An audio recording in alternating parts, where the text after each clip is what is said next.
We start in South Africa, and the final arguments are being heard in the sentencing of convicted murderer Oscar Pistorius. Both the prosecution and defense have finished calling witnesses on the third day in the North Gauteng High Court in Pretoria. Reeva Steenkamp's cousin, Kim Martin, was the latest witness. She's told the court her family is still struggling to cope with Reeva's murder. On Tuesday, Reeva's father, Barry Steenkamp, broke down on the stand. Judge Masipa is set to hand down a sentence on Friday. The state is calling for a minimum of 15 years in prison. The defense argues that the Paralympian suffers from anxiety and is, quote, a broken man. His lawyers are calling for leniency. Pistorius was convicted of murder after a lesser sentence was overturned late last year. He shot and killed Reeva Steenkamp on Valentine's Day in 2013.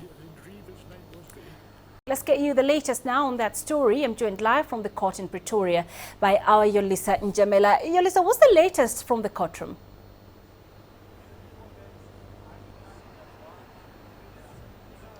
Well, currently, Barry Rue, who is the leader of the defense team, is presenting the final arguments.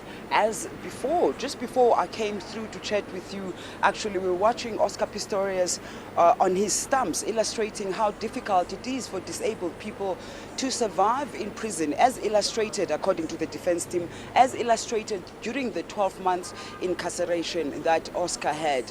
Now, shortly afterwards, the prosecution's team will take the stand as well, presenting their final arguments for the day. Earlier on in the day, Kim Martin, who's the cousin of Reeva Steenkamp, told this court, rather, she testified in mitigation of the sentence. She told this court right behind me that all they want is for Oscar Pistorius to tell the truth.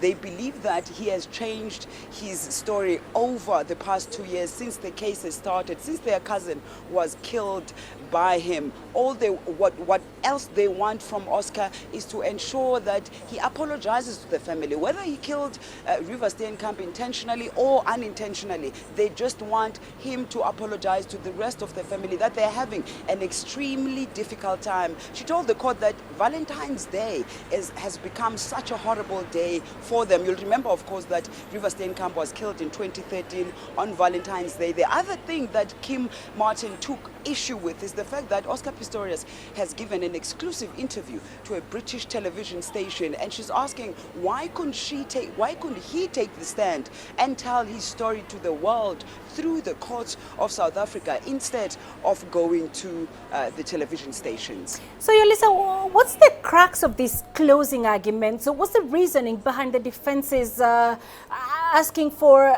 leniency?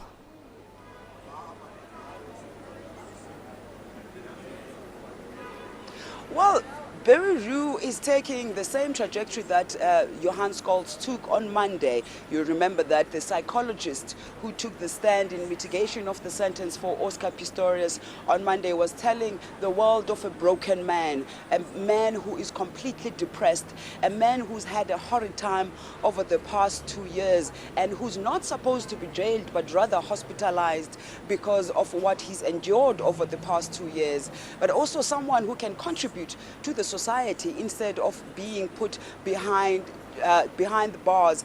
But also, you must remember that the prosecution's team wants to see Oscar Pistorius behind bars, as also the National Prosecuting Authority has also always been saying that they want to see this man behind bars. You remember, of course, that South Africa is a country that grapples with high levels of violence against women. So they want to ensure that this case, as a high-profile case, sets a precedent and shows there would be abusers, there would be killers of spouses, that it is not acceptable and you will often and always pay for your crimes. All right, let's leave it there for now, Yolisa. Thanks very much for joining us. Yolisa Njamela live for us in Pretoria.